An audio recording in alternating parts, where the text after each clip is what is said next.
अल्हम्दुलिल्लाहि वकफ़ा वसलामुन अला इबादिहिल्लज़ीना इस्तफ़ा अशहदु अल्ला इलाहा इल्लल्लाह वहदहु ला शरीका लह व नशहदु अन्न सय्यदना व सनदना व शफ़ीअना व शिफ़ा सुदूरिना आलाना व औलाना व मअवाना व मलजाना मुहम्मदिन व अला आलिहि व अस्हाबिहि अजमाइन अम्मा बाद अऊज़ु बिल्लाहि मिनश शैतानिर रजीम बिस्मिल्लाहिर रहमानिर रहीम।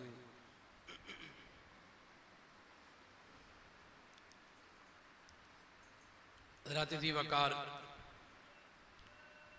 आज का ये अज़ीम शान मुंतज़िमीन मसाजिद इज्तिमा अल्लाह रसूल के फ़ज़ल व करम से इनकाद पज़ीर है। हम सब का यहाँ जमा होना इस बात की गम्माज़ी करता है कि जिनको अल्लाह तबारक व तआला ने दीन की खिदमत की तौफीक अता फरमाई है, तो वो अहबाब दीन मतीन की खिदमत के लिए हर वक़्त सरगर्दां हैं और दीन इस्लाम में इल्म दीन हासिल करने के लिए उम्र की कैद नहीं है, वक़्त की कैद नहीं है। इल्म दीन हासिल करने के लिए ख़ास वक़्त की ज़रूरत भी नहीं है। नबी करीम रऊफ़ुर रहीम सल्लल्लाहु अलैहि वसल्लम इरशाद फरमाते हैं, बल्लिगू अन्नी वलौ आया, फरमाया पहुँचा दो मेरी तरफ से खा एक आयत ही हो।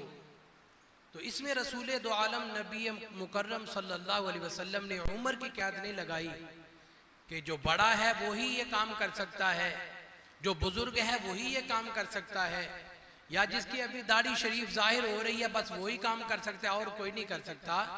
ये अल्लाह तबारक व तआला की बेनियाजी है कि वो जिस अपने बंदे से चाहे दीन का काम ले ले।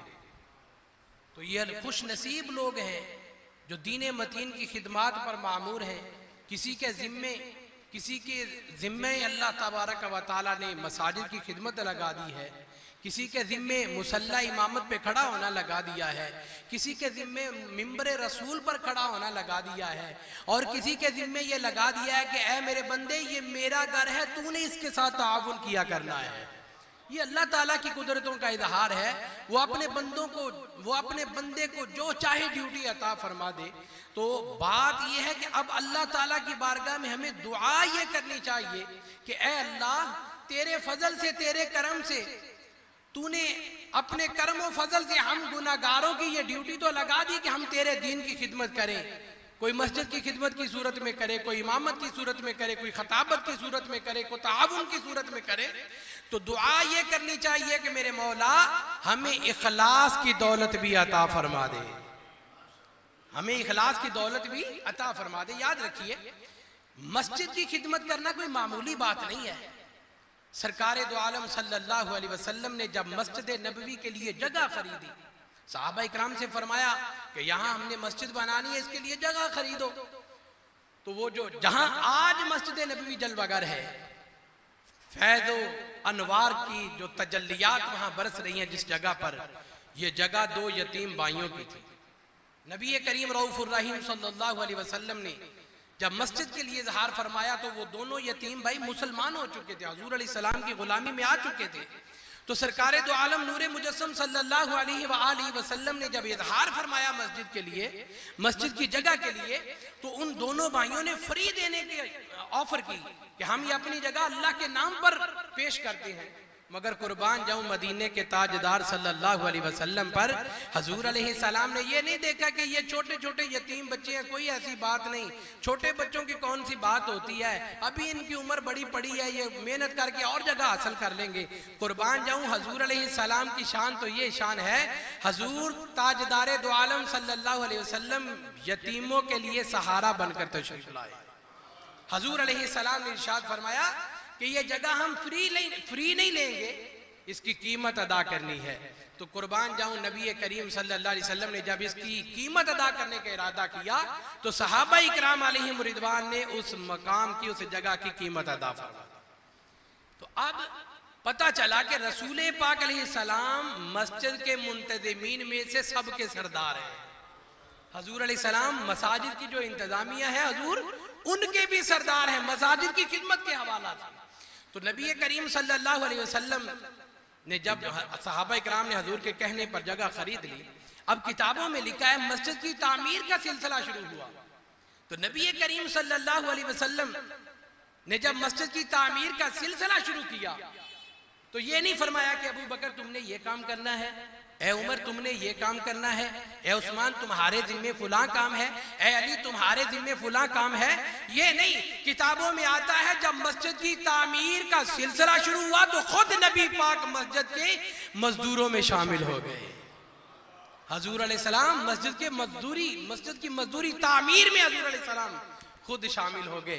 तो हजूर अलैहिस्सलाम के गुलामों, जब वो मस्जिद तामीर हो गई, जब वो मस्जिद नबवी तामीर हो गई, सहाबा इकराम अलैहिम रिदवान और नबी पाक सल्लल्लाहु अलैहि वसल्लम उस मस्जिद में नमाज अदा फरमाने लगे। चूंकि ये इसकी बुनियाद जो थी, कुरान पाक फरमाता है लमस्जिदुन उस्सिसा अला तक़वा, उस मस्जिद की बुनियाद तकवे पर थी, उस मस्जिद की बुनियाद तकवा पर थी, परहेजगारी पर थी।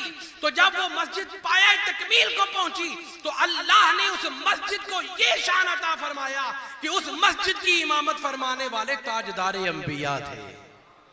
और जब नबी करीम रऊफुर रहीम अलैहिस्सलातु वस्सलाम मस्जिद में इमामत फरमाते तो सहाबा तो बड़ी शान वाले हैं, फरिश्ते भी उस जमात में शामिल हो जाते हैं। अल्लाह ताला ने उस मस्जिद को वो मकाम, वो उरूज अता फरमाया कि हजूर अलैहिस्सलाम ने फरमाया मा बैना बैती व मिंबरी रौज़तुम मिन रियादिल जन्नह। हजूर अलैहिस्सलाम ने फरमाया मेरे मिंबर और मेरे घर के दरमियान जो एरिया है, फरमाया ये जन्नत का टुकड़ा है।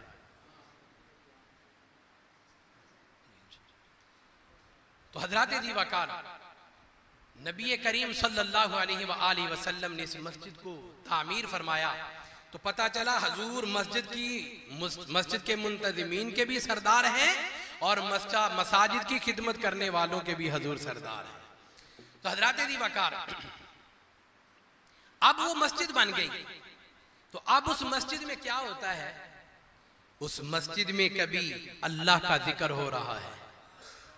जरा तवज्जो से समाअत फरमाना, उस मस्जिद में कभी अल्लाह का जिक्र हो रहा है, कभी उस मस्जिद में हजरत आदम का जिक्र हो रहा है, कभी उस मस्जिद में हजरत शीश का जिक्र हो रहा है, कभी उस मस्जिद में हजरत नूह का जिक्र हो रहा है, कभी उस मस्जिद में हजरत लूत का जिक्र हो रहा है, हजरत इब्राहिम अलैहिस्सलाम का जिक्र हो रहा है, हजरत इस्माईल अलैहिस्सलाम का जिक्र हो रहा है, हजरत मूसा अलैहिस्सलाम का जिक्र हो रहा है।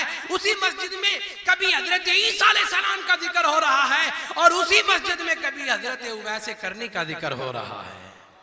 उसी मस्जिद में हजरत तलहा का जिक्र है, उसी मस्जिद में हजरत खुबाब का जिक्र है, उसी मस्जिद में हजरत खुबैब का जिक्र है, उसी मस्जिद में हजरत आसिम का जिक्र है और उसी मस्जिद में सैयदुश शुहदा हजरत सैयदना अमीर हमजा का जिक्र हो रहा है। तो हजरत दी वकार पता चला ये मसाजिद जो बनती हैं, जिनकी बुनियाद तकवा पर है, जिनकी बुनियाद परहेजगारी पर है, वो मसाजिद में जो आने वाले हैं, जो उन मसाजिद के खादिमीन हैं, जो उन मसाजिद के नमाजी हैं, जो उन मसाजिद की इंतजामिया है, वो अल्लाह वालों से प्यार करने वाले हैं, वो अल्लाह वालों से प्यार करने वाले हैं। तो पता चला इन महबूबा ने खुदा का जिक्र करना रसूलुल्लाह का तरीका है और मसाजिद में इन लोगों का जिक्र करना। फिर हजूर अलैहिस्सलाम की हदीस शरीफ है, हजूर ने जुमा की फजीलत बयान फरमाई। सरकारे दो आलम अलैहिस्सलाम इरशाद फरमाते हैं, लोगों जुमा दिनों का सरदार है, पूरे अय्याम का ये जुमा सरदार है। अर्ज की या हबीब अल्लाह या रसूल अल्लाह, इसकी क्या वजह है कि जुमा को सरदारी मिली? हजूर फरमाते हैं इस दिन हजरत आदम पैदा हुए, हजरत आदम पैदा हुए। और हजूर अलैहिस्सलाम ने फजाइल इसके बयान फरमाए, मगर वक्त नहीं है। तो पता चला मसाजिद में अल्लाह वालों का जिक्र किया जाता है। और एक मस्जिद वो भी है, उसका भी जिक्र कुरान में है कि नबी करीम सल्लल्लाहु अलैहि वसल्लम की मस्जिद में जो लोग नमाजें पढ़ने आते थे वो सब एक जैसे नहीं थे, उनके ज़हन एक जैसे नहीं थे, उनके ज़हन मुख्तलिफ थे। एक वो थे जिनके दिल में अल्लाह की भी मोहब्बत थी, रसूलुल्लाह की भी मोहब्बत थी। वो थे कि जिनके दिल में अल्लाह और अल्लाह के रसूल की मोहब्बत थी, सिद्दीक अकबर की मोहब्बत थी, फारूक आजम की मोहब्बत थी, उस्मान गनी की मोहब्बत थी, मेरे मौला अली की मोहब्बत। और एक वो भी थे जो नमाज़े रसूलुल्लाह के पीछे पढ़ा करते थे, हजूर के पीछे नमाज़ें पढ़ते थे। और मुनाफिकीन के बारे में आता है कि बाद जो मुनाफिकों का सरदार था, रईसुल मुनाफिकीन अब्दुल्ला इब्ने उबई, वो जब नमाज जमात में शामिल होता, रसूलुल्लाह के साथ हजूर के पीछे साफ में खड़ा होता, बिल्कुल स्टेट नबी पाक के पीछे खड़ा होता। और जब मेरे आका दो आलम सल्लल्लाहु अलैहि वसल्लम खिताब फरमाते तो सामने बैठ के हजूर का खिताब सुना करता। और जब वही नाजिल होती तो आसारे वही को अपनी आंखों से मुलाहिजा करता, मगर उसके दिल में अदावत थी, शकावत थी, नबी पाक की दुश्मनी थी। तो इतने बरकत मिलने के बावजूद वो फिर खाली का खाली रह गया। क्या हुआ? जब ग़ज़वा उहद का मौका आया तो मुसलमानों का जो लश्कर इस्लाम था, सहाबा इकराम का, वो लश्कर कुछ वक्त के लिए कुफार के नरगे में आ गया और बज़ाहिर नजर आ रहा था कि अब लश्कर इस्लाम को शिकस्त हो जाएगी। तो मुनाफिकों के हौसले बुलंद हुए। वो मुनाफिक जो मुसलमानों की सफों में छुपे हुए थे, उनके हौसले बुलंद हुए और उनका सरदार बोलकर कहने लगा, कुरान मजीद इस पर शाहिद है, वो कहता है यक़ूलूना लइन रजाना इलल मदीनती लयुखरिजन्नल अअज़्ज़ु मिनहल अज़ल। कहने लगा कि हम इज्जत वाले, यक़ूलूना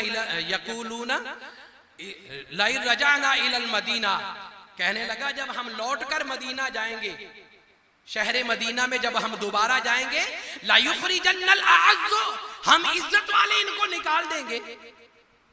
ला युखरिजन्नल अअज़्ज़ु मिनहल अज़ल, कहने लगा हम इज्जत वाले इन जलीलों को, किनको कहा? सहाबा इकराम को, माअज़ल्लाह ताला नबी पाक के लिए उन बेईमानों ने ये अल्फाज इस्तेमाल किए, उसका खुब से बातिन जाहिर हुआ। तो हज़रात दी वक़ार कहने लगा हम इज्जत वाले इन जलीलों को निकाल देंगे। तो उसका बेटा जो नबी पाक अलैहिस्सलाम का सहाबी था, उसने सुन लिया, नौजवान था। जब अल्लाह ताला ने लश्कर इस्लाम को फतह अता की, हजूर अलैहिस्सलाम की बरकत से फतह नसीब हुई, तो लश्कर इस्लाम वापस पलटा, मदीना तैयबा के करीब पहुंचा, क्योंकि उस वक्त शहर थोड़े से फासले पर था।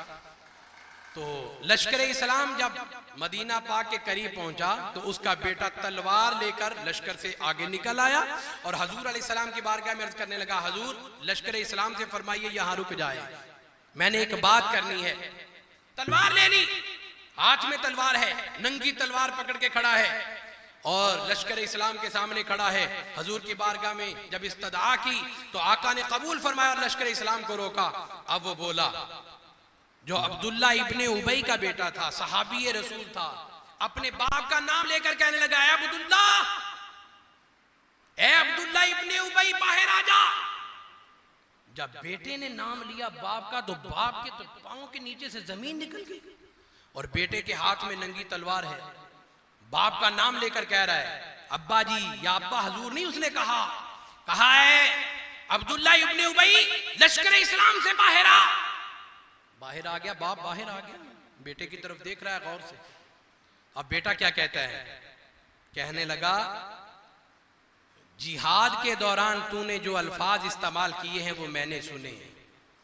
तूने रसूल पाक के बारे में, सहाबा के बारे में गलीज़ ज़बान इस्तेमाल की, अपने आप को इज्जत वाला कहा, अपने हमायतियों को इज्जत वाला कहा, मेरे आका दो आलम अलैहिस्सलाम को और सहाबा को तूने लफ्ज़े जलील इस्तेमाल किया। अपने अल्फाज वापस ले, ये कलिमात क्या कि मैं जलील हूं, मेरी जमात, मेरा गरो जलील है, रसूलुल्लाह भी इज्जत वाले हैं, मुसलमान भी इज्जत वाले हैं। वो खामोश खड़ा, नहीं बोला। बेटे ने कहा, सुन ले अब्दुल्ला इब्ने उबई, अगर तूने ये अल्फाज ना बोले तो मैं इस तलवार से तेरी गर्दन उतार दूंगा। कुरान मजीद फुरकान हमीद इसको बयान करता है। कुरान पाक सूरह मुनाफिकून 28वां पारा है।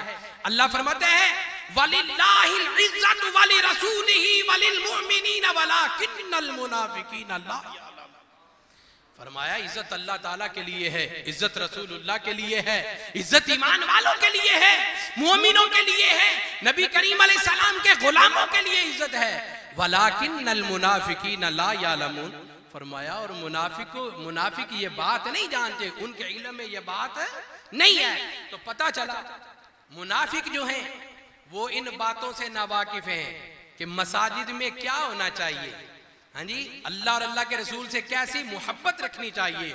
मसाजिद में अल्लाह का जिक्र होता है, अल्लाह वालों का जिक्र होता है, और अल्लाह के महबूब अलैहिस्सलाम के महबूब उम्मतियों का जिक्र होता है। तो हजराते दी वकार, हमें भी चाहिए, हम अहले सुन्नत हैं, अल्हम्दुलिल्लाह हम अहले सुन्नत हैं। ये बात याद रखें। जिस बंदे के ज़हन में यह है कि अहले सुन्नत भी एक फिरका है, वो अहले सुन्नत नहीं है, वो अहले सुन्नत नहीं है। आप अहबाब इस बात पर यकीन कामिल रखें कि अहले सुन्नत किसी फिरके का नाम नहीं है, अहले सुन्नत एक जमात का नाम है। अहले सुन्नत एक जमात का नाम है। हम जमात अहले सुन्नत हैं, अहले सुन्नत व जमात हैं। तो हजराते दी वकार, हमारे बुजुर्गों का हमेशा से ये तरीका रहा है कि हम अल्लाह और अल्लाह के रसूल से मोहब्बत करते हैं, और जो भी नबी का गुलाम है हमारे सर का इमाम, हमारे सर का ताज है। नबी का जो गुलाम है हमारा वो, बोलिए ना, नबी का जो गुलाम है हमारा वो इमाम है। तो हजरात दी वकार, हमें चाहिए हम अपनी मसाजिद में हजरत अबू बकर सिद्दीक का जिक्र करें, हम सैयदना फारूक आजम का जिक्र करें, हम सैयदना उस्मान गनी का जिक्र करें, हम सैयदना अली अल मुर्तदा का जिक्र करें, हम गौसे पाक का जिक्र करें, हम मुजद्दद पाक का जिक्र करें, हम ख्वाजा साहब का जिक्र करें, हम औलियाए कामिलीन का जिक्र करें, उन उलमा की गुफ्तगू, उनके बारे में गुफ्तगू करें, उनकी हयाते तैयबा को, सीरत तैयबा को बयान करें, जिन्होंने दीन मतीन की खिदमत की है। क्यों? हजरत अमीर मुआविया का जिक्र करना ये हमारी पहचान है, सहाबा का जिक्र करना हमारी पहचान है। क्यों?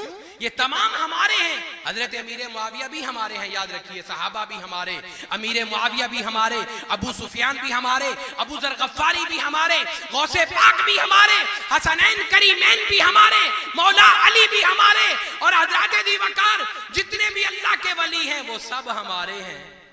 लोग अगर किसी का ना दिन मनाते, कोई हजरत अली का जश्न ज़हूर मना रहा है, जश्न विलादत मना रहा है, कोई उनका यौम वफात मना रहा है, कोई करबला शरीफ के अय्याम में यानी कि मुहर्रम शरीफ में करबला शरीफ को मनाता है, तो हम अहले सुन्नत का ये हक है कि हम अपने मसलक का दर्द रखते हुए, अगर हमारे आइम्मा इकराम इस बात की तरफ तवज्जो नहीं करते, तो हम इंतजामिया मसाजिद को चाहिए कि हम उनकी तवज्जो इस तरह मबजूल करवाएं कि हुजूर आज फुला यौम आ रहा है, जैसे मेराजुन नबी आ रहा है, तो हमें चाहिए कि हम हर मस्जिद में, सुन्नियों की हर मस्जिद में जश्न मेराज होना चाहिए। जब मुहर्रम शरीफ का अय्याम आए तो सुन्नियों की हर मस्जिद में यकम मुहर्रम से 10 मुहर्रम शरीफ तक प्रोग्राम होने चाहिए, और जब रबीउल अव्वल शरीफ आए तो 12 दिन नहीं बल्कि पूरा माह नबी पाक का जश्न मीलाद मनाना चाहिए। जब गौसे आजम का दिन आए और रबीउल गौस शरीफ, रबीउल सानी शरीफ आए, तो हम सबको चाहिए कि अपनी अपनी मसाजिद में गौसे पाक का जिक्र करें, क्योंकि औलिया का जिक्र करना मसाजिद में ये मेरे नबी की सुन्नत है, ये मेरे नबी की सुन्नत है। इन पाक लोगों का जिक्र करना अल्लाह का भी तरीका है, अल्लाह के रसूल का भी तरीका है। तो हजरात दी वकार, मसलक का दर्द रखने वाले जो अहबाब हैं उनसे मुअद्दबाना गुजारिश है कि आज का दौर बड़ा नाजुक है। हर बंदा कहता है मैं सही हूं, हर बंदा कहता है मैं सही हूं। हम कोई बंदा अपने अकाबिरीन की तरफ, अपने उलमा की तरफ, अपने मसलक के अकीदे के बड़े बड़े लोगों की तरफ बोल, उनकी तरफ देखकर, उनके किरदार को देखकर कहता है हम सच्चे हैं। मुसलमानों सुन्नियों तुम्हें मुबारक हो, तुम्हें किसी इन आम बंदे की तरफ, आम मौलवी की तरफ, आम मुहद्दिस की तरफ देखने की जरूरत नहीं। हमारे सामने तो हमारे आका की जात है, सहाबा की जात है, अहले बैत की जात है, हमारे वो अकाबिरीन हैं। और याद रखिए ये जितने भी हमारे अकाबिरीन गुजरे हैं, इन्होंने सिर्फ एक पैराए पर काम नहीं किया, दीन के एक नुक्ते पर काम नहीं किया, दीन को जिस हवाले से जरूरत पड़ी उसी हवाले से दीन की खिदमत शुरू कर दी। अल्लाह ताला हमें प्यारे महबूब करीम सल्लल्लाहु अलैहि वसल्लम के तसद्दुक से हमें दीन मतीन की खिदमत करते रहने की तौफीक अता फरमाए, और हम हमारी दीन मतीन की खिदमत को कबूल फरमाकर अल्लाह ताला हम सब की बख्शिश व मगफिरत फरमाए। व आखिरु दावाना अनिल हम्दुलिल्लाहि रब्बिल आलमीन। माशाअल्लाह, बड़े ही आसान अंदाज से इस्लामी अय्याम की अहमियत के हवाले से लेक्चर डिलीवर फरमा रहे थे जनाब हज़रत अल्लामा मौलाना मोहम्मद बुरहानुल हक हाशमी साहब।